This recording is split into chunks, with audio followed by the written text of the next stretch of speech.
Uncuckables. Hello, everyone, and welcome to this week's Uncuckables from now lockdown, curfewed, and work permit papered Melbourne, and also masked Melbourne as well. So there's stage 4. We have 4 requirements of to comply with. That's just the ones I can think of the top of my head. Of course, Melbourne. Who? That was Dave then. It wasn't me. Yes, it was. I don't have to answer these ridiculous accusations. Yes, you do. I'm boomer teching shaming you. Hello to everyone who's in the YouTube and DLive chats. We are also live on Entropy, the YouTube enhanced software. I put the link in the live chat throughout the show, so you can. We might take questions tonight. We'll definitely read out super chats. We haven't come up with a poll question. So how is everyone doing? Is because this is the state of disaster started 6 p.m. Sunday. Now today, Thursday, is the first day of the retail and business shutdown and the permitted worker scheme. We've got to print out, well, it's about 3 or 4 A4 pieces of paper. You've got to fill them out. So if you're pulled over outside of your radius or outside of curfew, you can present those to the authorized officers and they can wave you on. Daniel Andrews said that I understand. Timmy, I actually understand that the Victoria Police have been told, like they've been given very clear guidelines about how they're actually supposed to very politely ask Victorians for their permitted worker permit. They actually have to say, "We want to see your papers." It's true. Yeah, they've got to do it. They've actually got to say it like that. It's a directive. If they don't, they get fined. Daniel Andrews said that the reason for this permitted worker scheme is so there's no anxiety when people are pulled over to and from work. They can simply present their papers and be waved on. So it's to make sure that there's no misunderstanding. Yeah. Oh, isn't it amazing how these communists will spin their own oppression of us? They are always the same. They never change. It's like what was his slogan? They're keeping us apart to staying apart to keep us together, or something. Yes. It's like something straight out of it, isn't it? Straight out of it. And the I Stand With Dan crowd. I reckon the I Stand With Dan crowd are basically admitting that they are 1 chromosome short of a full set of chromosomes, because they must be the dumbest people in this country. The same people who are criticizing Donald Trump nonstop for his handling of the coronavirus pandemic, saying, since when have you been like the leader of a state? Try being a leader. Yeah. Now, I thought the funniest thing ever happened, or not funniest thing ever, one of the funniest things ever happened on Twitter today, one of them, is that all the same people who were yelling "I stand with Dan" and now saying this is not journalism. They got that to trend after journalists actually started doing their job and asking him questions. Yeah, this was the first day at his daily press conference because the head of the judicial inquiry into the hotel quarantine, which has been delayed from hearings for another couple of weeks and won't report until November. She said, no, there's no reason why ministers can't answer questions now. And he tried to obfuscate during today's daily press conference. And then he actually conceded, I can't tell you because I don't actually know the information.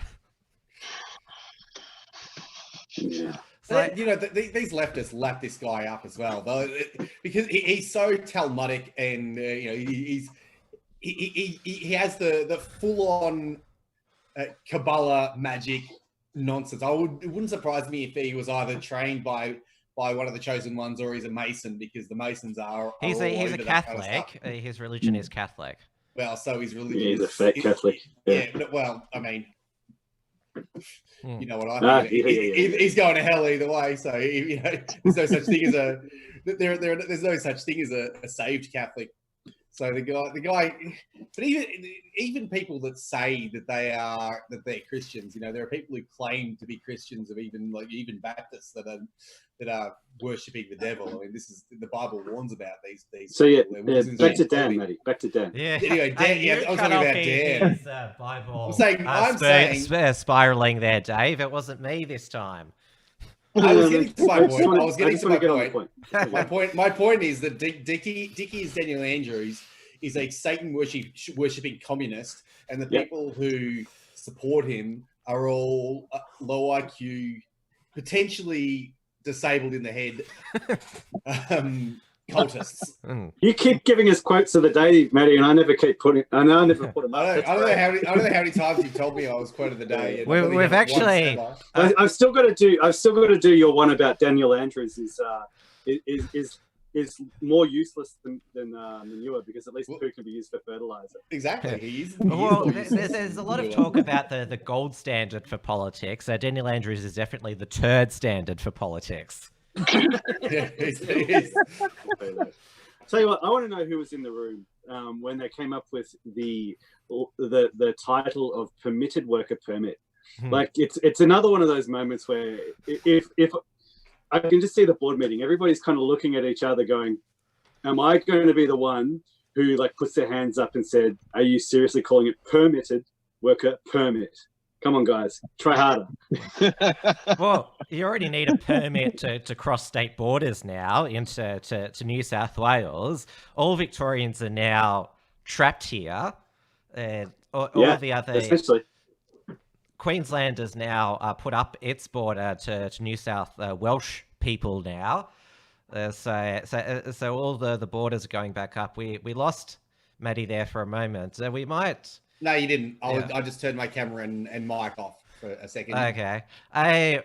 People are noticing in the chat, but you got your door fixed because luckily you got it done now, because only emergency home repairs are allowed now. I'm not sure if getting that wooden door fixed would have been classified as an emergency, but it's fixed. Yeah, it's fixed. Exactly. How's that? Matty, you better not do a photo in there. All the guests will stay in now that the wooden door is fixed. Remember, we already had that joke in our own chat. Remember, I said it's like my butt. It's broken in the bottom. It's got a crack in the bottom. Yeah, and we've got rejoining us for the first time in a while, Logan Spalding. And even though he's in a car, it is parked at his place of residence, so he's not breaking curfew. Why aren't you in a house, Logan? Why aren't you inside? Just don't feel like being inside. I can't smoke in there. I can smoke out here. Why are you smoking while you're doing a live stream? That seems a bit odd. It's relaxing. There's nothing much else to fucking do under this dictatorship or whatever. Yeah, I don't mind being told to do what I'm already doing, but you know, I can't do it. I just can't wait. I can't wait till this whole thing's over so I can just go back to socially distancing on my own terms. Yeah. You keep saying when. I think it's not when. It's now if. Never. I don't think the lockdown's gonna stop for a long time, because every time we come out of lockdown, there's gonna be 5 cases, and they're like, back to stage 4, everyone in your homes.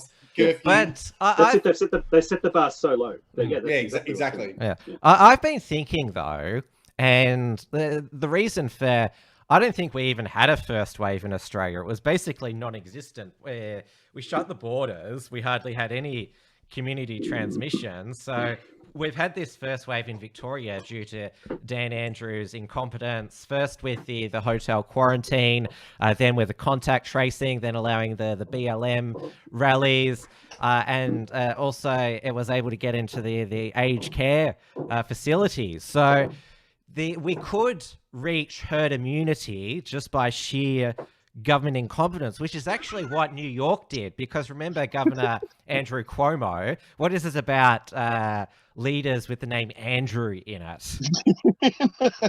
So I heard there was this guy called Andrew Stalin in the 50s. Yeah, their coronavirus death curve is now flat. They're reopening now. The local New York mayor, Bill de Blasio, he's obsessed with painting Black Lives Matter street art next to Trump Tower. And now Andrew Cuomo is begging the rich New Yorkers to come back and rebuild the city. Doesn't like the fruits of his own labour. So when there's this mass exodus from Victoria, we might see Daniel Andrews get down on his hands and knees and beg everyone to come back.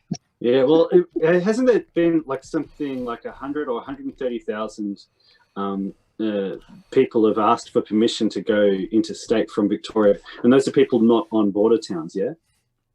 So there is already an exodus of people leaving Victoria. If you can get out of Victoria, if you have any kind of excuse to do it, and you don't feel like fighting the fight, then do it. Yeah. This is actually what Andrew Cuomo has said. Cuomo begs rich New Yorkers to return to New York City. Come over, I'll cook. What? I gotta say, people need to stand and fight for their home. Stand. Yeah. Do not let Victoria, the whole state, fall to the communists. No, they're probably gonna win the city, but we can't let them have the whole state. Let them have Brunswick. Is it true, Tim? You were saying that stage 6, I think, is Nuke Melbourne. Yeah. Yeah, I think stage 5 is Wuhan literal house arrest, like the public housing towers. But we should also take solace in the fact that the residents of Wuhan, they were released in the end. That's what the Chinese are telling us. Yeah, that's it. If they're still alive. We've already got a couple of super chats on Entropy. Do you want to go straight to those? Yeah, why not? Yeah. So first one is from the Versace Cowboy for $3.33 Australian dollars, 333. Has everybody? What's he trying to allude to there? Has everyone checked on their elderly friends and family? It's important. Recently, I checked on my elderly neighbour, Peter Grace, and he had pissed all over himself and needed a haircut. Well, that's another thing. The barbers are closed now under stage 4. What if you need an emergency haircut? Well, exactly. That's another thing you got, Matty. Before stage 4, you got a haircut. Dave, you obviously, you had your last haircut. I do my own haircuts. Yeah. You know what I reckon? The entire toilet, the toilet paper buying panic thing, right? That was all just Peter Grace. Probably. Yeah. Probably. Logan, what's under your cap? Do you need a haircut? Take it off. Oh, it's getting a bit there. It is. Yeah. Yeah. I reckon probably need a haircut. I got the best haircut, number 2, around the sides, and then finger length on top. I usually go 1, and I have a fade up until like about 2 to 3. It takes too long for them to do that. I'm just like, I keep it simple. I don't want to be in a haircut more than 15 minutes if I can help it. Yeah, I'll simply go through a 0 all over. So you know. Yeah. And we've also got a super chat from an account claiming to be Daniel Andrews for $5 Australian dollars. He says, "I'm one step closer to my final plan on making my own dictatorship," spelt with a CK. We'll rename Victoria to Dantopia. Yeah. Dantopia, Danistan. There are a few potential names there. Yeah. I like Danistan. I like Danistan's pretty good. Yeah. This account popped up in my Wilms Front episode last night when I was speaking to Nick Patterson, who runs the MMA fighting club, which was targeted by 15 police cars last Saturday to crack down on an anti-masker meeting, which there was a meeting, but it was on Zoom. And so all the police were parked out there thinking they were going to bust this meeting while they were all on Zoom. Boomerang. The police went boomerang. Trolled. That's really funny. There's apparently, it was broken in the Herald Sun today that there's going to be some sovereign citizen freedom rally on Sunday, which Victoria Police have vowed they're going to crack down on. I wonder if that's another hoax. That's an interesting one. I saw a write-up of them in the Australian, and they were calling them sovcits. I don't know if the sovereign citizens call themselves that, or if that's just a name they've sort of come up with just to sort of... sovereign citizens, they're the new far-right extremists. Well, they are. Like, it'd be worth analysing this piece because they did the usual trick of taking disparate acts of random violence, and they didn't say that they were actually connected to this sovereign citizen group. But then they said, after they'd mentioned these disparate acts of random violence, that the FBI in America have labelled them like a terrorist organisation. So it's the usual... they're trying to do hatchet jobs on what I've been referring to as normie, as sort of normie resistance groups. I said to Nick Patterson last night that you've replaced Blair Cottrell as the number 1 enemy of the state of Victoria. The XYZ. No, Nick has. Oh, okay.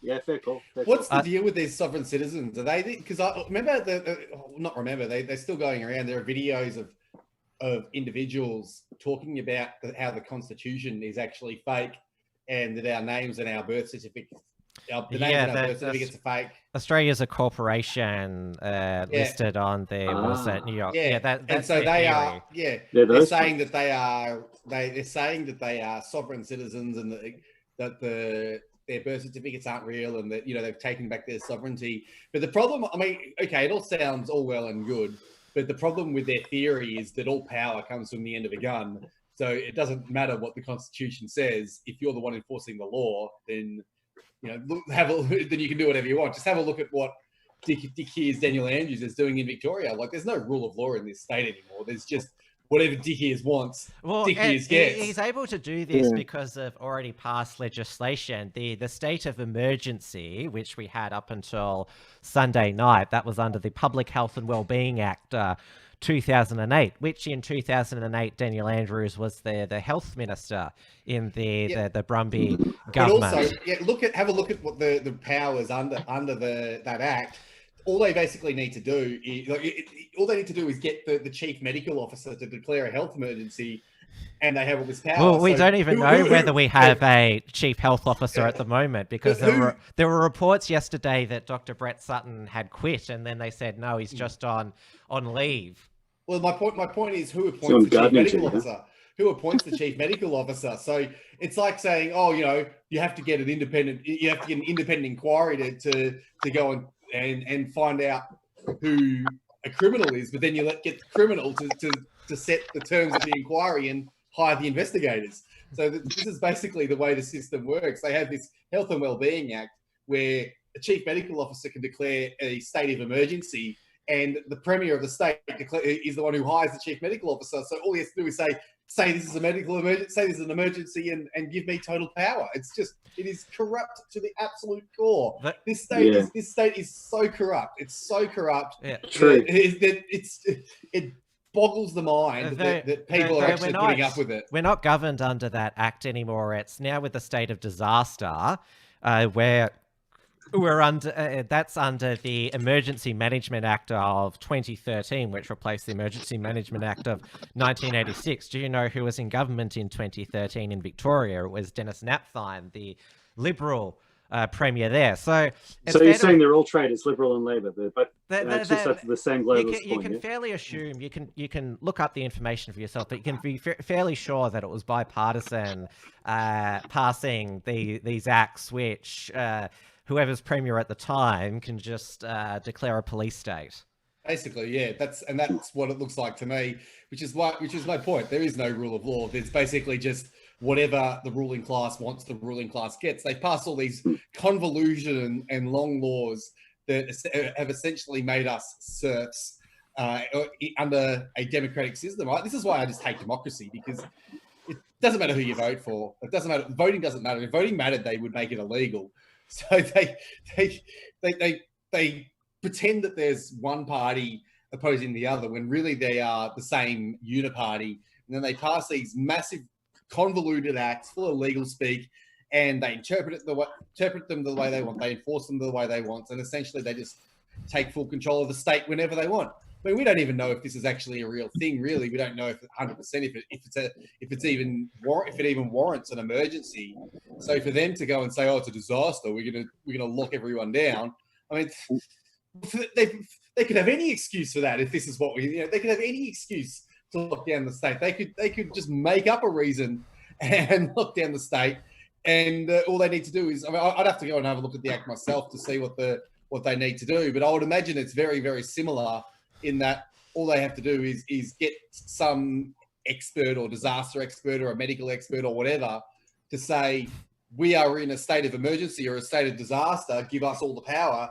And again, they hire this individual. So Daniel Andrews has all the power anyway. There is no accountability. It's completely corrupt. We need a new system. And until we get a new system, we're just going to continue losing our liberty. And we're going to have parasites like Dick here's Daniel Andrews ruling over us. Now, this tool has given himself a pay rise this year while half the state's unemployed. I mean, the nerve on him, the nerve on him to do this to us and give himself a pay rise it's off the charts. And how many of his public sector mates have lost their jobs? I would bet zero. How many of his union mates have lost their jobs? Well, they've had to hire more people. Zero. They've had to hire more people to be part of the contact tracing a team and the door vile. Knock team It's under disgusting. the Department It is of Health disgusting. and Human Services. Daniel Andrews is the worst kind of parasite. The guy is a traitor. He is a traitor. He's a tool.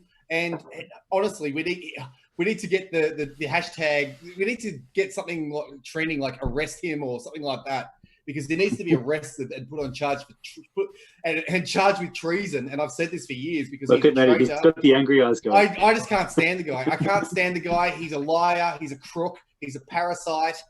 And he's a traitor to his people and to the state. Well, take So it you easy. look at what.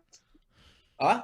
Take it easy, Matty, because they can enter your home now without a warrant. That door could get broken again. Oh, true. And what crime are they going to charge me with? Telling the truth about Dickie's Daniel Andrews, the But as Victoria. you said, Matty, what the ruling class wants, the ruling class gets. So it doesn't matter. They'll make one up. If you look, Make me a martyr then. Make me a martyr for God. I'm just preaching God's will here. God says that Daniel Andrews is a spawn of Satan. He is of his father, the devil. And I would say that to his face, and you can put me in prison for that. I'll go to the grave, say to Daniel Andrews, his dad is the devil. He is a Satan-worshipping traitor. if you look at what was it, the case, like the new cases and the recovery rate is extremely high compared to the rate of people that are apparently dying. And when you break down the statistics of the people that are dying, they don't really tell you whether they died of coronavirus. They just say they had it and they happened to die. They could have got hit by a fucking truck for all we know. And just because they had it, that counts as a death caused by COVID. Exactly. It's all rubbish. It's just an excuse. It's just an excuse for the state to take power. And you get all these sob story nonsense coming out of the left-wing media like the ABC and the Guardian saying, "Oh, look how hard he's working. He's struggling so much." They're considered the ABC fake news an essential service. Yeah. So, he's working so hard. This poor Daniel Andrews, who's destroying the state and killing small business and sending people onto the dole queue while he gives himself a pay rise and hires more public service parasites. And his union mates are still working. It's just enraging. It is enraging how blatant the corruption is. What I find funny is when I always say, "Oh, look how hard he's working. He's stressed out." I always go, "Well, no one said that running a police state would be easy." Yeah. He's aging rapidly in his press conferences. Well, I hope that he ages 50 years in the next week. That's what I hope. I mean, a lot of people have been saying, "How can he sleep at night?" I hope he's getting no sleep. He doesn't deserve sleep. Well, I'll tell you what. One day, he's gonna give up the ghost, and he'll never get any sleep ever again. Yeah, the Daniel Andrews account in the live chat is going off. I think I have a fair idea who this might be. They've done these sort of fake accounts in the past. What's he? I've got to have a look at this. Yeah. What's he saying?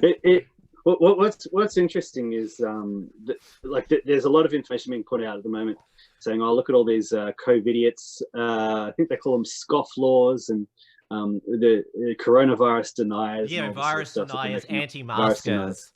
Yeah, that's it. The anti-mask.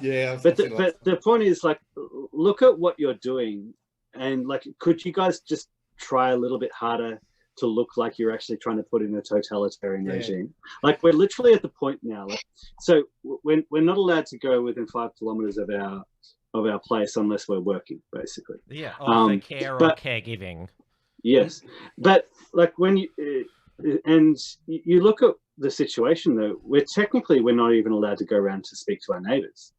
So, well, you're only allowed to exercise for an hour a day now in the company of one other person. Yes, exactly. So that's the only time that you can actually see another person legally. Yes, and you're allowed to, like, engage in some limited commercial activity, but you're not allowed to actually visit anybody else in their homes. So if there is actually going to be any kind of like localized resistance to a potential police state, you can't even like legally meet up with each other under the radar. Well, there's a virtual protest that is happening this Friday night on Zoom. Right. Okay, so yeah, that's the thing. And so it's on Zoom. So yeah, we have everything that you do on the internet can be monitored, can be listened well, so to. can anything that you do in public with all the CCTV they're putting out. Yes, and if you want to go in private to somebody's home and turn off all the electronic devices and speak to them in private, there's always a chance that the police will come and knock on your door. So it's like, again, that's why I say, like, guys, could you try any harder to make it look like it's actually a police totalitarian state coming into power here? They've basically made any kind of organization illegal. Yep. And here's the thing: let's see, the one little bit of out that they've got here is that the so-called state of disaster is only supposed to last for 6 weeks. So let's wait and see what happens after 6 weeks to see whether they actually release the restrictions. And then if they do, which they may, if they do, because it looks like the transmissions had already started dropping even before they implemented this. Well, it's stable. Like it fluctuates from about 400 to 700 each day. There's around 10 to 15 deaths. Yeah, it got up to about 1,000 in one day. So no, not yet. Okay, the max is about 735. Either way, let's say it had already peaked and it starts going down, and he's like, all right, let's loosen up the restrictions, and we go back to what we were before, and then all of a sudden there's another spike, straight back into lockdown again. And then all these people saying, it's just 6 weeks. It's just 6 weeks. Do you know what I'm calling these I stand with Dan mask Karens? These pro-mask Karens? I'm calling them they are bootlickers and rats. That's what they are. If you are telling people to wear a mask and you support forcing people to wear a mask against their will, you're a rat and you're a bootlicker. And you have no respect. You deserve no respect, and you're basically admitting that you have no agency whatsoever, and you're a coward. And that's basically all you are. You can only lick the boot now through a mask. Exactly. No, don't forget you're allowed to take the mask off for essential services. So essential things. So Daniel Andrews will let them take their mask off to lick his boots, I'm sure. We've got a couple more super chats now. Another one from Daniel Andrews for $5 Australian. I'm just going to put it out there now. I reckon this Daniel Andrews account is probably Senator Slayer because he's not in the live chat, but this other account has popped up, but I could be wrong.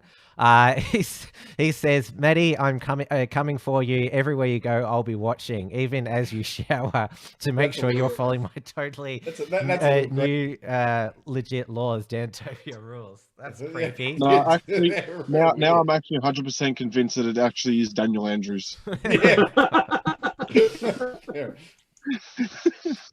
And he said in the chat, stop making fun of me. That's it. More lockdowns for another 6 weeks. Damn it. Yeah.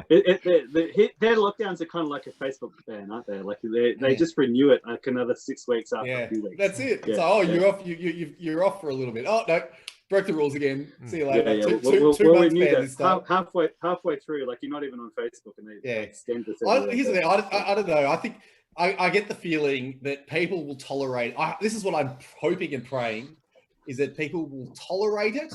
They'll give dick ears the benefit of the doubt for a little while, but the longer it goes on, the more antsy and agitated people are going to get, and the more likely it's gonna backfire.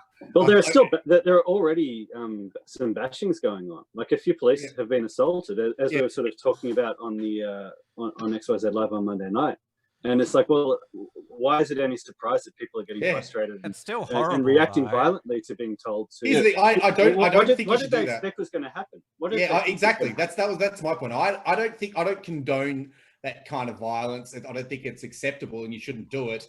But on the same token, exactly what do you expect is going to happen? You know, this is not everyone is a restrained and a restrained citizen, even in the best of times. And then you lock people in their homes for 6 weeks, and you lock people in their homes for 6 weeks, cause a panic buy on all meat, and then tell them, oh yeah, you've got to actually stick a nappy on your face for the rest every time you go outside. So what do we expect? I mean, I think people are being extremely restrained. I'm surprised it isn't happening 10 times a day. That's the thing, isn't it? Well, it's actually remarkable that everybody's been so resilient and restrained about it. Like that's it. Give it time. That's it. Give it time. I would not be surprised is if they continue to abuse us in this manner, and they take the piss a little bit too much, and they just don't stop the lockdowns every time. You know, we go back into a lockdown every time we get 100 new cases. Then I get the feeling that people are just going to lose it. California is the ultimate turd standard. Like they're still in lockdown. Like New York has lifted theirs, but and they also just ignored the Black Lives Matter rallies. So California is the ultimate Western shithole for the totalitarian yet anarchist state as well. It's quite a mix that California's got. I'm pretty sure that Victoria's trying to compete with California. There's some kind of competition going on here. But the other one I wanted to see was I actually want to see Daniel Andrews turn around and say that that coronavirus something it affects your prostate, so you all have to walk around with fingers up your ass. And I want to see how many people actually do that. We've got another super chat from Daniel Andrews now for $5 Australian. Oh, this is a bit crude, this one. Hey, do you guys want to see my cock? I'm flipping you off with my pants down laughing. That's also too much information. See both of his cocks. Exactly. We can see both of them every time he has a press conference. I just realised that I just said my surname. Huh? I don't think this Daniel Andrews account is a troll account. I'm just not convinced. And we've also got one from Rational Rise TV, which is James Fitzhiggins for $5 Australian. Thank you, James. Hope the album Logos Rising is coming along well, and that your new Rational Rise TV and variety show is still going well in the planning. His super chat is guillotine the dick ears off. Well, I'm not sure if he's going to get them surgically reduced, given that elective surgery has been all but suspended in the state of Victoria. So yeah, we're going to be seeing those dick ears for I think quite a while. The irony of having big ears but not listening. Well, he listens. He definitely listens, but only to his advisors and the people, and the public service, and obviously his father, the devil. He listens to Lucifer every other day. He loves his dad. Well, he's got what is it? The other name that the XYZ gave was the police minister, Lisa Neville, big fat sister. She's watching as well. Is she? She's always watching. Big fat sister is always watching. is she actually like a woman? I don't know. I'm not buying That's it. a People very have good question. speculated that it's Chris Lilly playing a character. Yeah, I could say that. Definitely, I could say that. I think we need to we need a commission of investigation to find out, but I'm not putting my hand up. I'm not Well, helping she used to be married to Richard Marles, the federal deputy Labor leader. We could ask him. Mm. Yeah. Okay. Poor guy. Well, actually, I'd say poor guy, but he was, he was in the Labor Party, so he deserved it. I'm just picturing her sitting there watching this right now, angry look on her face, surrounded by all her cats, freaking eating a bag of Doritos and just yelling. It was exposed that after, remember there was another Burke Street terror attack before the November 2018 state election?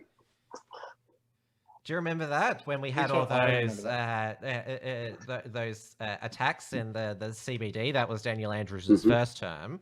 How many were there? There were about 3. There were 2. Yes. With the cars. Yeah, 2 of those cars, and then there was the one that went off. That was the one just before the election. The next day, Lisa Neville was at a wine bar where she just drank wine for an hour the day after. Yeah. Oh. Great investigating right there. You know, like she's got all the processes in place. As long as the processes are good, you know, you can do what you want. They still, none of them know who made the decision on the hotel quarantine security guards. Still, well, that's what Daniel Andrews said today. He said, "I don't know." He's lying. Yeah, he's lying. He knows, but he doesn't want to say. What background were these security guards? No idea. They were diverse. Let's put it that way. Okay. They're probably not used to getting any action. That's why. Well, what's the old expression that this government couldn't organise a root in a brothel, but roots happened in the hotel quarantine? Couldn't organise a piss up in a brewery. There's another one.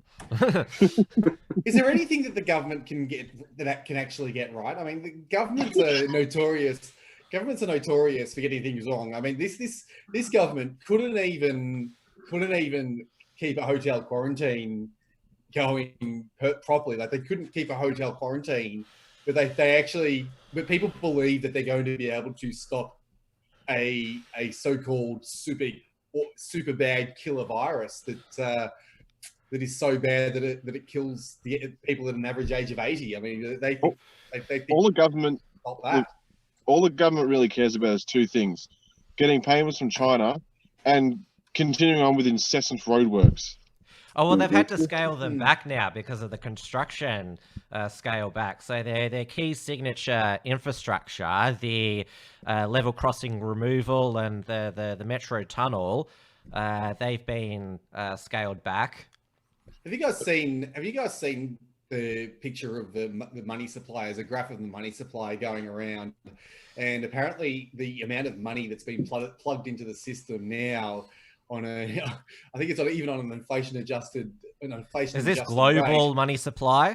I think it might be global money supply, or maybe Australia. I'm not sure, but either way, it's basically gone through the roof. Now, I said earlier in the year that I was going to buy silver, and the silver has gone from $25 an ounce to now $40 an ounce. I'm just glad I bought silver before it seriously. Don't forget that Bitcoin. Everyone keeps predicting the end of Bitcoin, but it's still going up. Yeah, my cryptocurrencies actually went back to parity. I couldn't believe it. I looked at my account and I'm just like, holy moly! Thank you, Lord. I've got the Bitcoin money back. We've got another super chat from the Daniel Andrews account. $5 Australian. Make Dantopia great again, he said. Well, Dantopia has never been great. Yeah. And, isn't that what we're doing right now? Isn't it? Make Dantopia dominant. Make Dantopia all of Australia. Isn't that his ultimate goal? Yeah, well, the cancer is spreading, eh? Now the rest of Australia is king. The rest of Australia is just confirming what we've been saying about Victoria for quite some time, eh? Yeah, basically. It's like to add to this pile of crap. we have the renaming of cheese, and then now they're going after milk. Yeah, Paul Smarter, white milk. Because it's smarter. And it's also white. It's not white, it's milky. Yeah, this is actually not the first time that the phrase white milk has caused controversy, because the Woolworths brand milk, they sponsored the AFL, and they were called the official white milk of the AFL, and that got a few people triggered. Yeah, you know what? They are honestly, they are either demon possessed, or they've screwed their heads with drugs and alcohol for too long, and they're nuts. It's just dairy products. I reckon it's a whole bunch of lactose intolerant people that are just angry at the fact that everyone else can eat cheese and drink milk. They're just going to show up to a field of cows and start protesting. I reckon. Are we going to have to make all paper dyed brown now because paper's white? Well, they complain about the color. They forced a change in the color of Band-Aids. So yeah. Oh yeah, they're skin tone Band-Aids, but they were never actually white. They were sort of a light brownish. They're kind of like a light brown. Look, in the name of diversity, I've been doing this for a while. In the name of diversity, I've decided that I can turn white toilet paper brown. Add it the diverse tinge it needs. That's it. I think your butt's racist. No, my butt is just the entrance to multiculturalism. That's disgusting. Have you heard the joke about the masks that if your underwear and pants can't contain the smell of a fart, how a mask's going to contain droplets? It's a very good point, eh? I don't know if methane is small. The methane molecule might be smaller than a virus, but even then, like a virus molecule, a virus is very, very small, and I don't know if a virus can actually. I don't know if the viruses are actually caught by the masks. And there are plenty of studies that show that masks don't actually work. It is the thing. Like, you've also got to consider that there are a lot of lefties who talk a lot of shit. So yeah, that's it. Yeah. Tell me that it can't get through these big fucking gaping holes right here. Well, that's the surgical mask. But we don't. Skull. Better than yes, the death mask. But we actually don't have a mask mandate. It's a face covering mandate. And Daniel Andrews said from his own mouth that you could put a handkerchief over your face. There you go. See, I can actually see through this. By the way, this is okay, but I could literally see through this when I'm wearing it. So, well, I reckon. Considering it's something to cover the mouth, I reckon Daniel Andrews just needs a mouth gag, to be honest with you. Yeah, there we go. Read Siege, everyone. I'm literally going to show like this. So I wore this today, and as I wore this today, and as I put it on, I sort of put it on like this when I'm in the shop. I put it on like that, and I breathe through my nose because it's funny. Because it's like I don't like wearing it. But then as I was leaving, I saw a lady wearing a girl wearing the same a skull face mask. Oh, good. It's a way we can all signal to each other. It's magnificent. Yeah. So and then there was a picture of another one wearing like that. She was wearing a swastika on her face. I thought that was pretty funny. Oh, that was in Minneapolis, wasn't it? Well, what a place to do it. Yeah. Well, speaking of Minneapolis, have all of you watched the George Floyd dash cam footage now of his full arrest? Yeah, he's on something and he's struggling to breathe while he's in his own car. Yeah. So there was a lot more to it. It was still wrong of that police officer to kneel on his neck for that long, but he was clearly hard to deal with. Yeah, well, they said, okay, put your hands on the steering wheel. So put them on for a second, and then he keeps taking it back off. They say, put your hands on your head. He puts his hand on his head. Then he keeps taking his hands off his head. So yeah, he was. I don't know. I don't know if he was just being difficult. He just didn't know what he was doing. He was on something. But all the sports stars, they're still bending the knee, except for a couple. Our greatest non-white ally, Israel. Well, hang on a second. Wait, what was it like? Wasn't the officer taking a knee as well? He was taking a knee before it was cool. And everyone else is like, that looks awesome. Let's just all do that. Yeah, that's it. That's it. I'll happily take a knee on the black line. Israel Folau in his return, the European Super League returned from its suspension due to the pandemic. He's playing for the Catalan Dragons.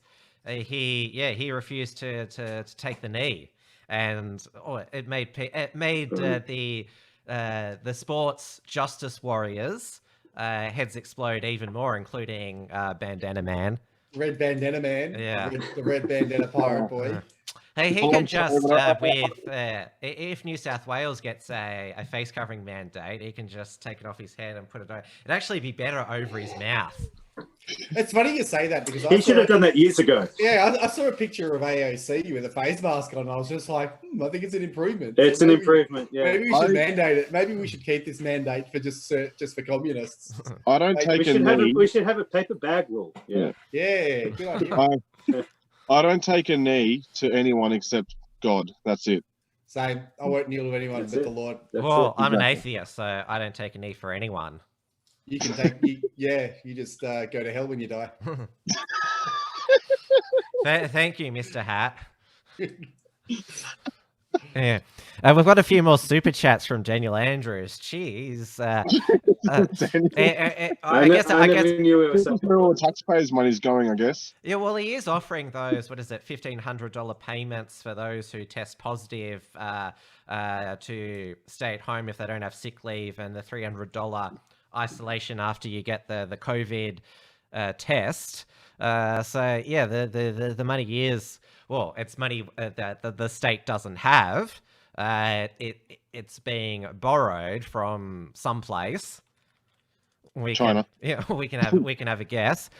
So the next $5 super chat is Barp, and the next one is I basically took a knee on your whole state.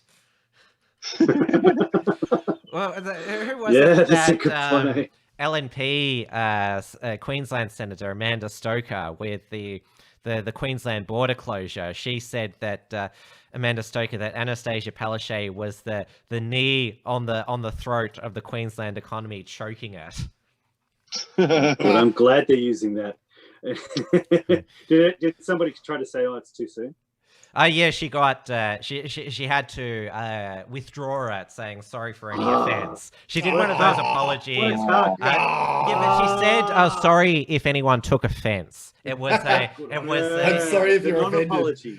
I'm sorry if you're upset about this. Yeah, nice. Yeah. Okay, I'll pay that. Mm. I'd rather just say I'm not sorry. I'll never be sorry.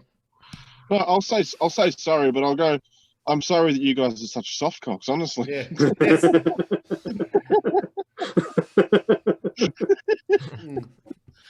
Too much cock and bum talk tonight. Yeah, Logan. Toilet. Keep the humour out of the toilet, please. And you don't want your toilet to get clogged at the moment because you can't get it fixed. True. Well, emergency. You can get emergency. Yeah, it's an emergency. Yeah. Yeah. So you can still, an emergency that'll be attended by the International Drainage Commission.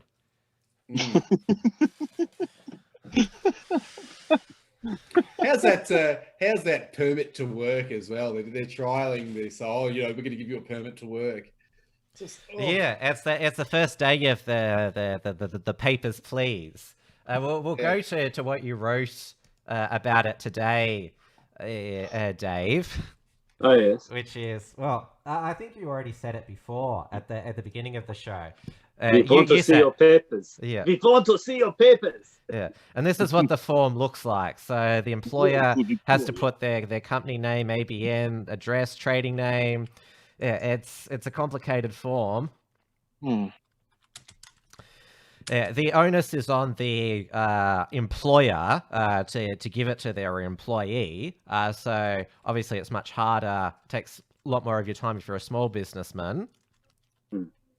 I just can't get over the fact that they call it the permitted worker permit. Come on. And the website crashed on Wednesday morning. You can give away the fact that it's permitted. Yeah. Yeah. It's basic grammar, guys. Permit then.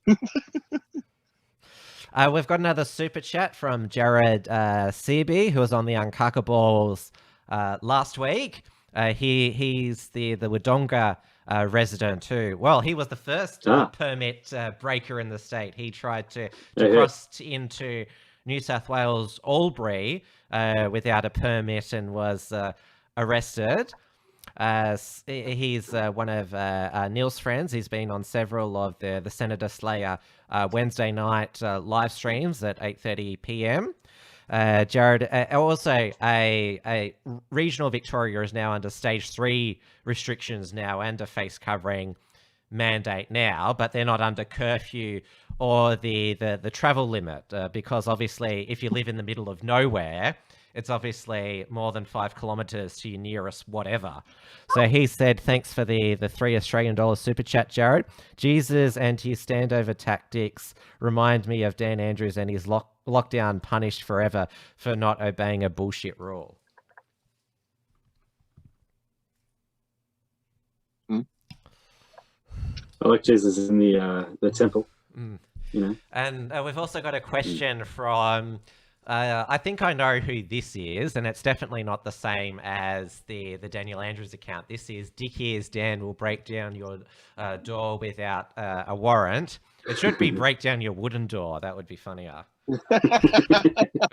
Yeah. When can I come over to raid your shekels? Well, you've got the power, Dan. You can come around anytime you like. Literally now, because under this state of disaster, they can actually seize your property. So literally, our home is Dan's home. Is that can they seize it permanently, or what can they? Just during the state of disaster. What are they going to do? I don't know what they're going to do in my home. You know. I think that would be pretty funny. They want to know how you survived with that broken door for so long. Well, wooden doors don't really hold people in very well. It's something that I've learnt over the years. So I don't know. I don't know. That's all I can say about that. You know, you can read into that in 6 million different ways. Now. This reminds me, Dave, when the state of disaster curfew was announced, I have to say that I wrote a much more serious article on the Unshackled. I called Victorian Lockdown Sequel Worse Than the Original, which is with most is the same with most movies, except this is real life. We just hope it's not a trilogy or a Fast and Furious franchise. But you went with, and it was another poorly labelled satire article, Daniel Andrews to move Victorians from prison camps to death camps. And a lot of people have actually talked about, what's next, virus protection camps. And so it says, I'd like to assure Victorians they'll be very happy in these death camps. They have some of the best facilities in the world. They include theatres, cinemas, even swimming pools. All new arrivals will be given a shower to disinfect any coronavirus pathogens, and they'll be given fresh clothing donated courtesy of the Collingwood Football Club to reduce the risk of bringing the coronavirus into said death camps. Victorians must understand that we're really all in this together. Together, we can flatten the curve. And there's also, I know that some retailers, so that those who can't wear a mask are not harassed, there's a badge you can wear that says I'm exempt from wearing a mask. Is it yellow? It's a tinge of sort of that reddish, yellowish, yes.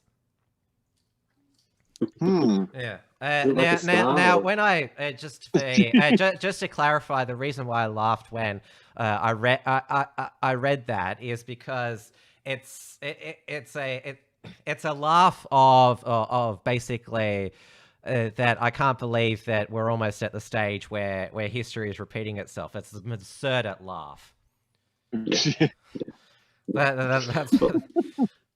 because this is the thing, and you've noticed this with XYZ satire, that it's almost becoming true now that you read stuff like...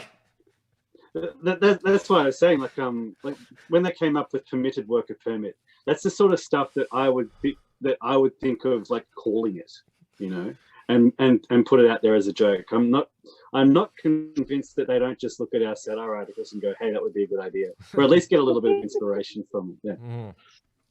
So it's like when the satire actually becomes truth, you're just like, how the hell did this happen? It's not that hard. Like, you just think of like the next crazy step that they'll do, and just try to go a little further, and you're almost there. Well, it was your Waleed poorly labeled satire article that got you kicked off Facebook, but now I'm back tomorrow. there is now a genuine outrage at something that, well, not Waleed has said, but just basically enabled. So this is from the Australian Jewish News. The project refuses to apologise over Israel slur. That's not Israel Folau slur. I mean, nobody would care if you did an Israel Folau slur, Waleed Ali. So this is what happened.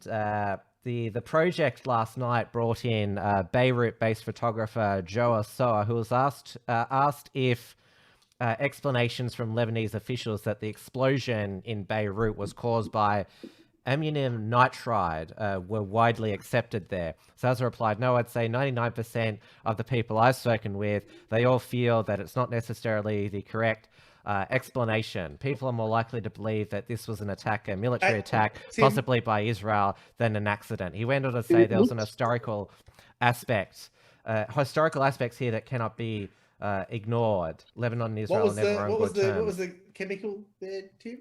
Ammonium nitrate. Yeah, they're saying that it was this explosion in Beirut, which has killed over 100, injured 4,000, and displaced many more. There's been a state of emergency declared in Beirut.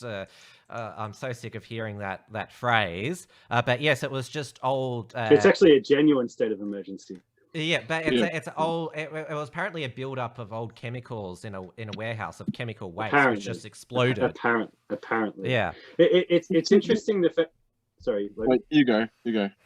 It is interesting the fact that like this has caused a furor. Has it caused a furor outside the Australian Jewish News, or has it been? Yes. Or is it just Jodie Lee from Channel 7. She went hard against the project and Network 10. Over airing that. So yeah, because you compare them, the environment that we're in, say, compared to 2000, like after 9/11 and the Gulf War and the invasion of Afghanistan, because in that time we had two things. We didn't have quite as many Middle Eastern migrants here. And it seemed that there was a lot more criticism of Israel back then. It was pretty much constant in the mainstream media, especially on the ABC and SBS. But what's been very interesting, interesting now is that we actually have far more migrants from the Middle East here. But at the same time, we've actually got a far more powerful lobby of people who are defending Israel's interests. So it's a real clash. I always think back to the old statement that what I used to consider to be old racists when I was a kid. They would say, "Oh, we bring in people from other countries; they bring our problems here." We've basically brought the Middle East problem here because, like, we have a foreigner speaking to a Lebanese guy about a situation that's happened. He was born in Melbourne, Waleed. He's a foreigner. He's Egyptian. Yeah, and he'll never be Australian ever. So we have a foreigner speaking to a foreigner, and foreigners complain about what the foreigner speaking to the foreigner said, and all of this is going on in Australia. All of them should be out of here. Exactly. Well, he was speaking to a genuine foreigner, like he was a photographer in Beirut, and obviously news organisations, they want to speak to people on the ground, which is, well, sort of we're all on the ground in lockdown and curfewed Melbourne. So we're speaking to the world. I've been yes, but like you understand my point though. Yeah, This is all, none of this has anything to do with us. Hey, Tim. All right, everyone. Tim, sorry. You've got a donation over on D Live. Oh, D Live. Yeah. Got a message on D Live. Well, Waleed will never be an Australian, just as a dog born in a stable will never be a horse. Yep, I've got it here. Matty's Modern Life donated 1 diamond. Thank you, Matty. It says, Dickie is Dan has a big floppy penis. No, that's not what it says. Read it properly. Dickie is Dan has a big floppy penis. Penises for ears. Yeah. There we go. I'm glad you picked me up on my grammar and pronunciation there. Oh, no, we don't want to be. There's going to be people chopping and changing that forever now. You're quite the grammar Nazi, Matty. As are you, Dave, as the editor of XYZ. Dave's not a grammar Nazi. He's a punctuation Nazi. And his favorite punctuation is a comma. He'll put a comma. Your use to the comma has actually improved remarkably, Matty. It's amazing how much a comma can actually put across the meaning that you're actually wanting to get across in a sentence. Hey, so if we can go back to Beirut. So guys, I do actually have my piano. I don't want to go to Beirut. And as a musician, like I found the lockdown period like a time of great creativity. I've had a lot of time to practice, and like I've found that I'm writing a lot of things which are inspired by world events. So I've actually written a piece inspired by the Beirut bomb blast. Would you guys like to hear it? Sure. I'll take that as a yes. So okay, yeah, this is my piece. We're not Dan Andrews. We can't stop you. I can listen to it, but I do have to shoot. It won't be long, Matty. You'll enjoy this. Okay, everybody ready? Yeah. This is it.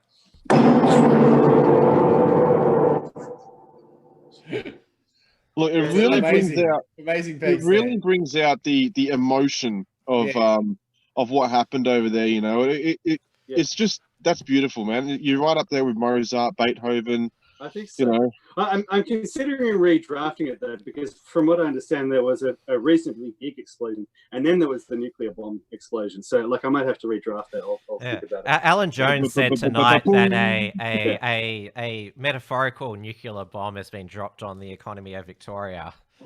Absolutely. Is he alluding to something here? Is that just Well, we have said that could be stage 6. I'm leaving. All right. Anyway, guys, thanks for chats. I got to go. Thank you, Matty. Cheers, mate. Take care. Don't forget to tune in on Sunday night for Matty Rose Live, and then Monday, Dave time for XYZ Live. They are. Cheers, all. Catch you, dude. I'll just take Matty's name of the screen now. We've got another super chat from Daniel Andrews again. I've been sitting down for too long. Yeah. We can take it from here, Timmy. Yeah. So Daniel Andrews has sent $3 Australian. If you were all able to rise up against me, I'd just flee to Israel, so you cannot touch me. Well, he'd probably, given he's a Catholic, flee to Vatican City, and maybe with the current Pope who's in power, he'd be accepted. The current Pope would take him, yeah. The current Pope would take him. Do you know also his Deputy Premier, James Merlino, the Education Minister who's overseeing the rollout of safe schools, is also a Catholic. Really? A lot of fake Catholics. He was the one that was photographed with Ros Ward with the rainbow flag. Oh.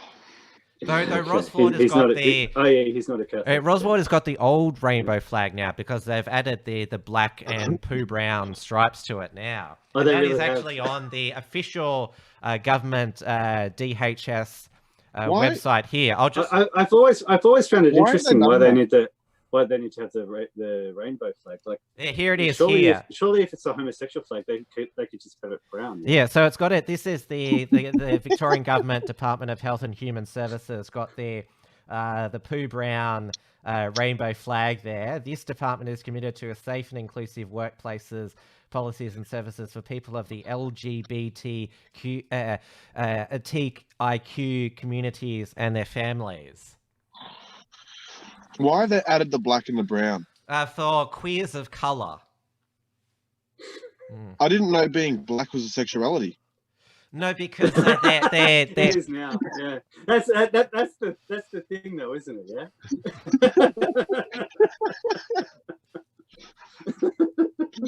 Uh, Are you attracted to men or women? I'm black. Oh, okay. well, there could be there's actually Well, growing... it kind of is a sexuality now. Like people say that you're black, and people like fall on their knees for them. So you know.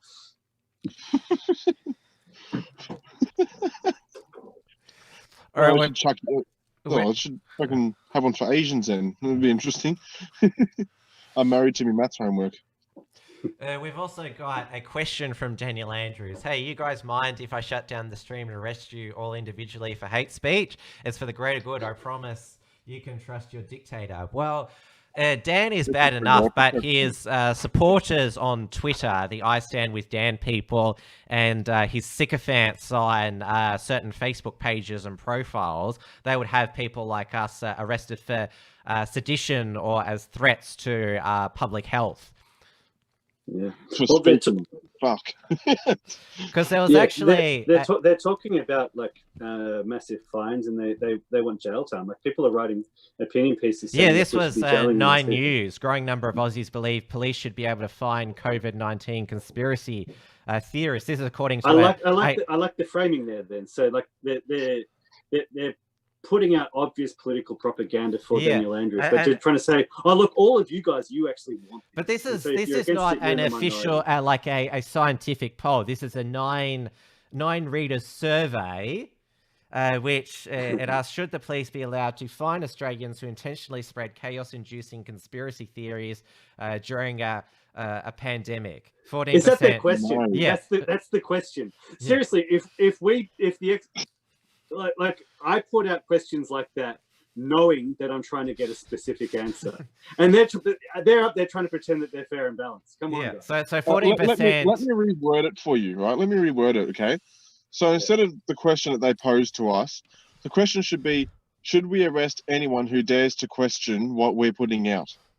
Yes. Who dares to question, our propaganda and question authority? Yeah. Just like how those doctors that ran that rally, I think, outside Congress in the US. America's Frontline Doctors, where they've gone after, especially that, what do we call it, that doctor of color, Dr. Stella Emanuel, because she's she ain't black, yeah? Oh, well, clearly her life doesn't matter.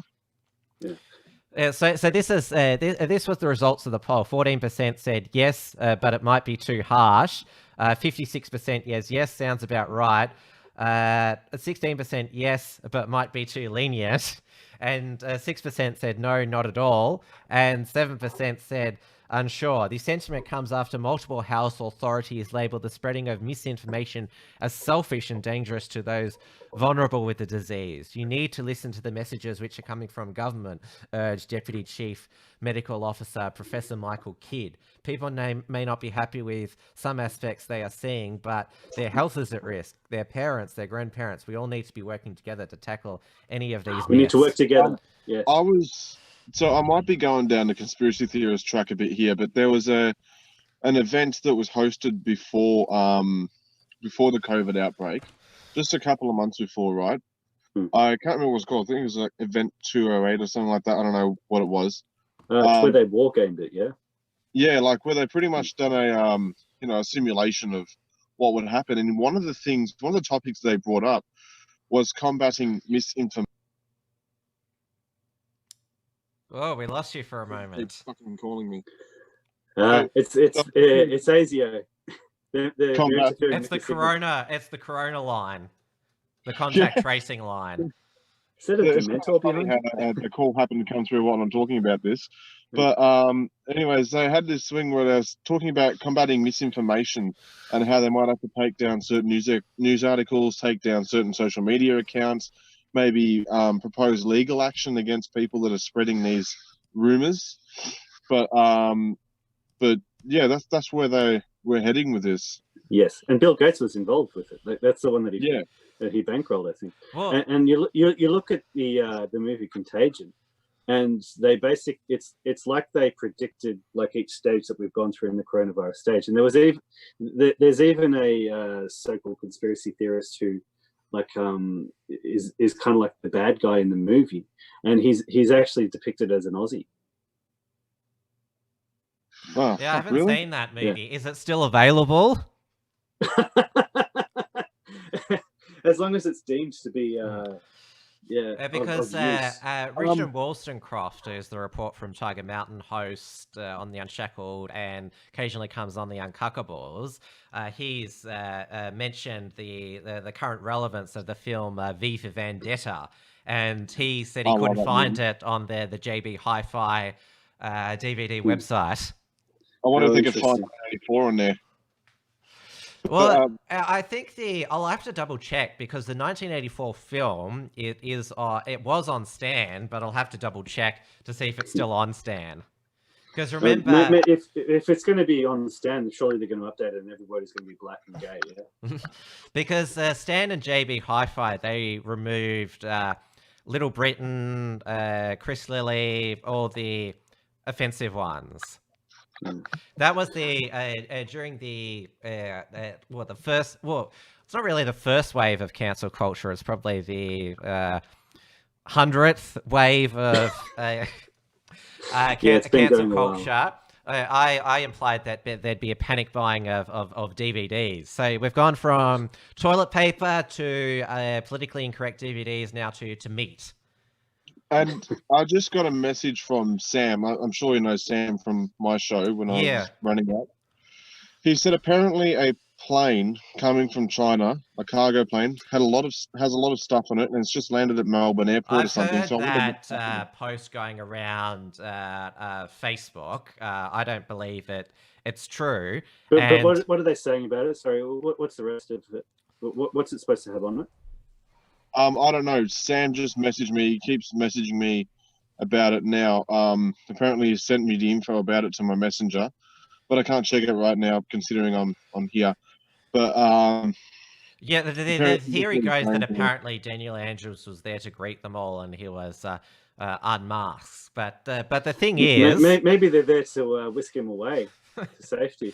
But the thing is, they'll tell him, "Hey, Daniel, it's a job well done. Come back to China," and he'll get back to China, and then he'll be like, "Hey, why are you putting me in this death camp, guys?" Melbourne Airport, it still has Australian Border Force vetting people who come in, which is under the jurisdiction of the federal government.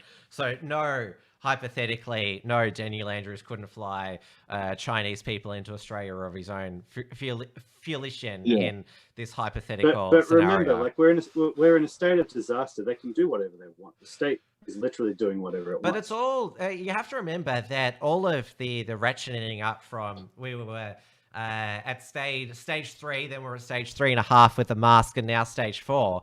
It all comes with the blessing of the Prime Minister Scott Morrison and the Federal Health Minister Greg Hunt, who himself is a Victorian. They've basically rubber stamped it, because they've basically said, Scott Morrison and Daniel Andrews, yes, we're all in this together. We have an amazing relationship. Yeah. Yeah, they really are all in this together, aren't they? Hey, going back to, you were talking about cancel culture. I love that cancel culture, Tim, is caught up with Ellen DeGeneres. Yes, let's go to 2020. Really hasn't been a good year for her. So Ellen reportedly wants out of her show and feels betrayed by staff sharing negative stories because staffers have come forward with reports of bullying, racism, and sexual harassment from producers on set. Ellen wrote a letter to staff confirming that there's an internal investigation into the show. That sort of sounds like Daniel Andrews' inquiry. They're investigating themselves. Yeah. Yeah, what could possibly go wrong with that?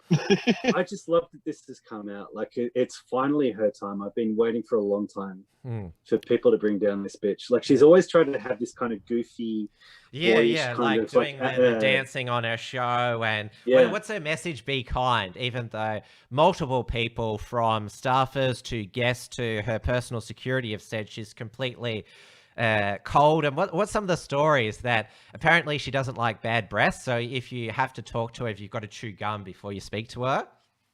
Oh, yeah. wow. We're in the presence of the almighty Ellen DeGenerate. She doesn't like kids either. Obviously, like people in Hollywood aren't interested in kids if they've actually got their guardians next to them. Yeah. And apparently a staffer was told off for doing a GoFundMe to raise medical expenses that weren't covered by her show's insurance policy because it would make Ellen look bad. Yeah. What? I love that it's catching up with her. The analogy I always like to go to with this sort of stuff is just the Mensheviks. You know, like that's the thing about communism. When the new gang take power, they just get rid of the old gang and just to denounce them all, and that's what we're seeing. It's beautiful. It's really, really beautiful. She reminds me, now that she's been exposed, you know, the Futurama character Mum, how she has this sweet southern image where she's like, "Hello, dearies," and then behind the scenes she's a real bitch who slaps her own sons. Yeah. What you're saying is that like Ellen DeGenerate is a trope. Well, she's an actress. I mean, her original show, The Ellen Show, was a scripted comedy show. So basically, we can say that the Ellen DeGeneres show is a scripted work of fiction. One other thing I find interesting about... We lost you there, Logan. I'm joking. I was just trolling you. I decided to stop speaking halfway through and keep moving my mouth around.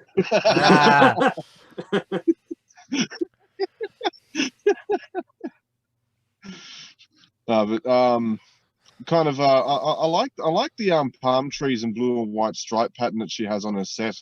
Kind of reminds me of some little island somewhere. That's a very, very good point. Mm-hmm. She's probably been there. And let's have a look at because she's been doing the show from her mansion, which she said is like a prison. This is what she's looking like currently. So yeah, she's aging rapidly, like Dan Andrews is. I actually investigated the little black book myself a little bit. Started looking at some of the names that were there. I think someone from the Packer family was actually made their way to Epstein's Island at some point as well, from what I read. Yeah, well, there's more of the court documents have become unsealed now, and implicates much more now Bill Clinton, Prince Andrew, and Alan Dershowitz. Which are basically the three biggest USA participants. Was Alan Dershowitz the guy who represented Epstein, or is he the guy who actually let him off? He represented Epstein during the initial Palm Beach, Florida police investigation, where he got that very generous plea deal for just soliciting prostitution from a minor. He's a Harvard law professor. He also represented Trump during his impeachment proceedings and Senate trial, regular contributor to Fox News, even while this was all going on.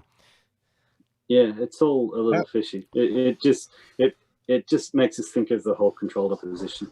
How do you feel Trump will fare in this election? Well, Twitter and Facebook struck again. They took down it was a clip of an interview that he did with Fox and Friends, because he's trying to get schools reopened, said that children are essentially immune from the coronavirus. And they've said that is misleading information about COVID-19. And he said essentially, he didn't say they were completely immune, but that's enough for Facebook to Twitter to justify taking it down. And remember, they took down Don Jr.'s Twitter account for retweeting the hydroxychloroquine doctor's press conference. Yeah. So linking this to your question then, Logan, it's an interesting one, because you've got Facebook and Twitter. Not only have they got rid of the edgiest supporters of Donald Trump, that they've done everything they can just to censor us actually speaking publicly with each other and actually promoting nationalist patriotic views. And Donald Trump, there are a lot of hardcore nationalists who have gone against Donald Trump, but then then they're also coming around and going, look, if Joe Biden wins, it's going to be like what's going on now, but on steroids. Like, you're literally going to have government agents just coming to your house and killing you. And if you try to defend yourself, they're going to call you a racist. And if your friends mention it, they're going to be called racists, and you're all going to be put in prison. So, and the polls are saying, oh, look, Donald Trump's going to get trounced, but that's what they said last time. I think it will tighten, but it's guessing the result of any election now is a mug's game, because we remember last year's election miracle, which literally was a miracle. Imagine if Tit Shorten was prime minister during this pandemic, what he would have done to the nation. It would be awful. Like we would be in a lot of trouble if Labor had got in. And I'm just talking about us. Like the kind of censorship rules that they wanted to bring in, they wanted to go after people like us. But going back to just Trump, just for a bit more, like for me, the deciding factor is actually the Black Lives Matter riots. I think that's going to agitate Donald Trump's base to vote for him. They see what's going on. They're like, look, if we don't vote for Donald Trump, he's literally the only person standing between us and genocide. He's finally sorting out the Antifa in Portland, which, well, they're basically all across the West Coast now. Well, look at California, the state, but also Portland, which was the birthplace of the modern Antifa movement, and of course Seattle was where the Chaz Chop experiment happened. Well, you know what I find interesting is I feel like Trump's black supporter base is about to go up as well, because a lot of the people that have been killed by Black Lives Matter, a lot of the businesses that have been destroyed by Black Lives Matter are actually black businesses, and these people have probably had absolutely enough of it. So if anything, these dickheads have literally made his support base go up even higher for this election. I think I think that analysis is spot on. I think Donald Trump has to be really specific about standing for the white Americans who got him who voted for him in the first place. And I think even if he does that, I think there'll be a lot of black Americans, like the business owners, who'll go with him, because they understand that Donald Trump isn't standing for any of this communist social justice warrior rubbish. Yeah. I saw this funny meme. It was an Uno game, right? And there was a card there that said, construct one coherent sentence or pick up 25 cards. And the next picture was Joe Biden literally sitting there with over 25 Uno cards in his hand.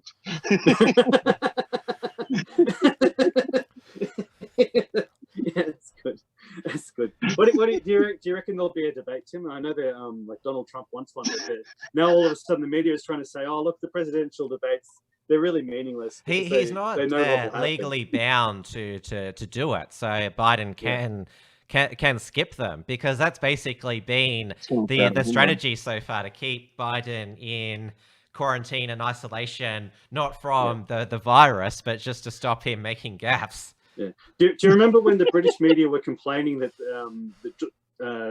Boris Johnson was hiding from them because his team didn't want him to make any gaffes? Apparently that was bad, but it's okay for Biden to do it. The Democrats are probably just sitting there, like they sat Biden down. They just said, listen, you're running for president. All you have to do is sit down and say nothing. Please don't say anything. That's it. Well, there's that old line from the Bible. Even a fool is considered wise if he keeps his mouth shut. Yeah. We've got another super chat on Entropy from the Versace Cowboy for $3.33 Australian dollars, 333. He said Victoria needs a Pinochet RWDS revolution.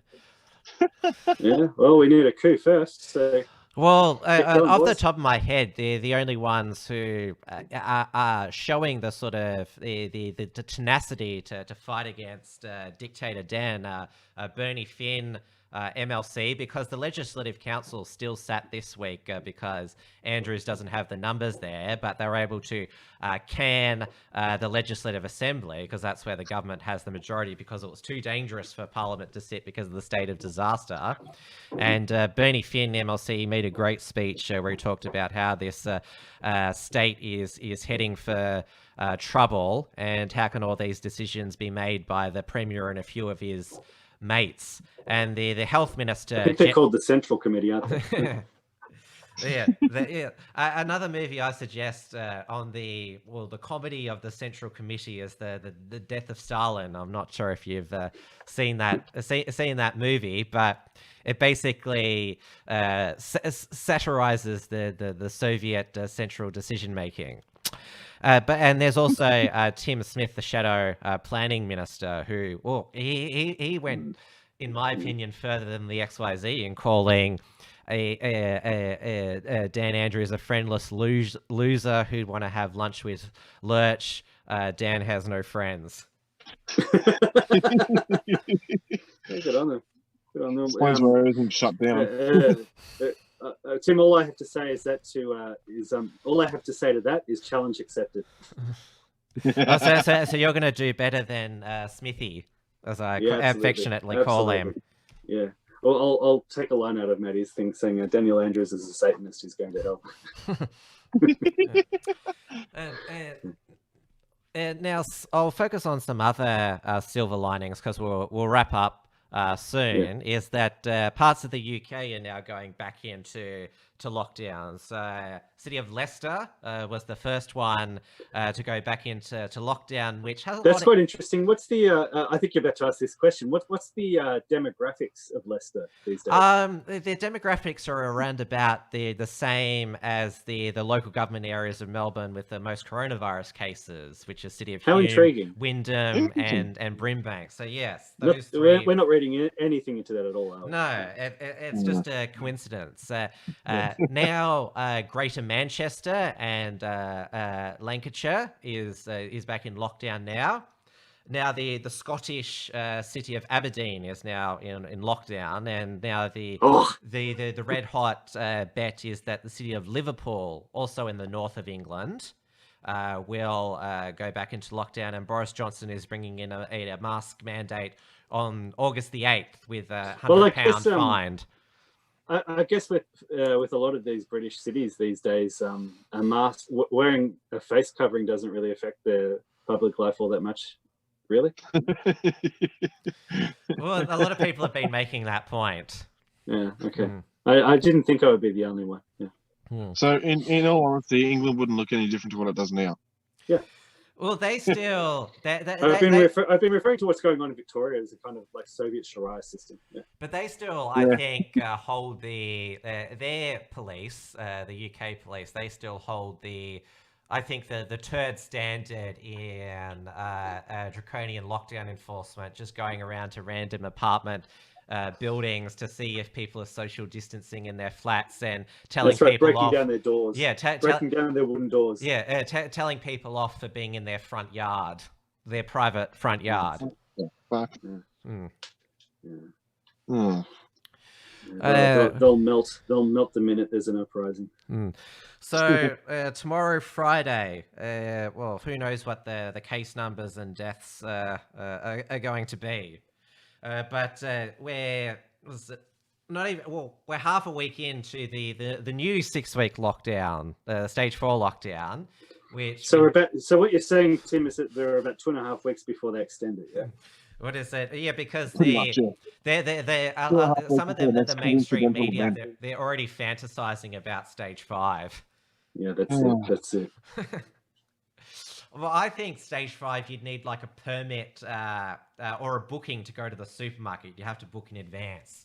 And so when you're on the way to the supermarket, you'd have to papers, please, to shop. It's going to turn into a bread line. That's right. Well, in Victoria, the permits ask you. Well, we'll have the meat line soon. I don't know about that, but might have to go vegan because, Andrews and bugs. voting rate. Yeah. Eat your bugs, Victoria. We were sort of wondering with the announcement on abattoirs where we were going to be suggested to eat bugs, and Dan Andrews at his press conference demonstrate how good bugs are. It's a North Korean diet.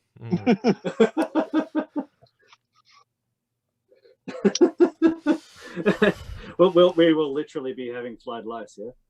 Sorry? Kim Jong-un's probably looking at Victoria right now and going, damn, Daniel Andrews is fucked with all these human rights violations. At least I'm not like that. There's the satire, isn't there? China complains that Victoria is breaching human rights. Well, as I said, we still have for now our virtual free speech and assembly. There was also the Cult of Dan. They've got a virtual event, Give Dan Andrews a Virtual Hug. And so the Dictator Dan crowd, they've come up with their own Give Dan a Virtual Nipple Cripple. So it's no longer, the reference is no longer in Minecraft, it's virtual. Virtual, yeah. In Zoom. Yeah. Oh, well, that brings us to the end of this week's Uncuckables. For myself, as I said last night at Wilms Front and at the end of Trad Tasman Talk last week, there is no Trad Tasman Talk tomorrow night. Instead, there'll be a special end-of-week edition of Wilms Front, like I used to have. Won't be focusing on the Melbourne lockdown. We'll take a break from that. We're going to be focusing on the unrest in the states of America. My guest is Justin Nolan, whose sign at a Black Lives Matter rally that racism doesn't exist in Cincinnati, Ohio, went viral. So I'm looking forward to speaking with him. So that's 7 p.m. Melbourne time on Wilms Front YouTube and D Live. Yeah, good work, Tim. Just come see the XYZ. I have a strange feeling that the XYZ might be putting its material out on Facebook sometime soon. You never know. Mm-hmm. So, will you get an apology from Facebook, given that Waleed's done last 24 hours? No, not at all. I'm just I'm planning on putting out a lot of poorly labeled satire. Mm-hmm. Well, I've really got nothing going for me on my channel, so if anyone wants to have me on their show, they're more than welcome to ask me. So, feel free to come back. Logan. Been a pleasure. It's good to have you back. You come and go because we know that you've got a family of your own. But when you're back, you're bloody good.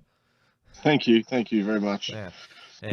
And thanks to Matty for joining us for his now fully enclosed room now that the wooden door is fixed. It's become a meme, hasn't it? It has. What's it called? The Holodor. I noticed that the Dan Andrews account in the live chat said, "We'll remember this as the Holocaust."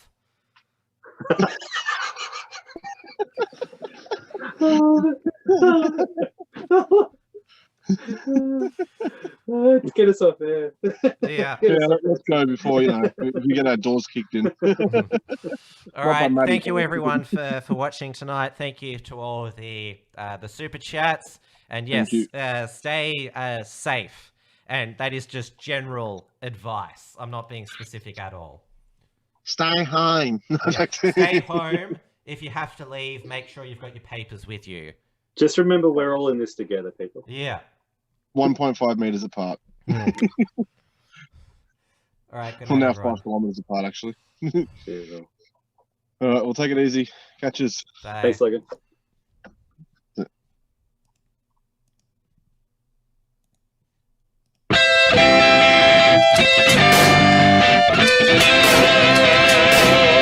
Uncuckables. I'll go. Bye.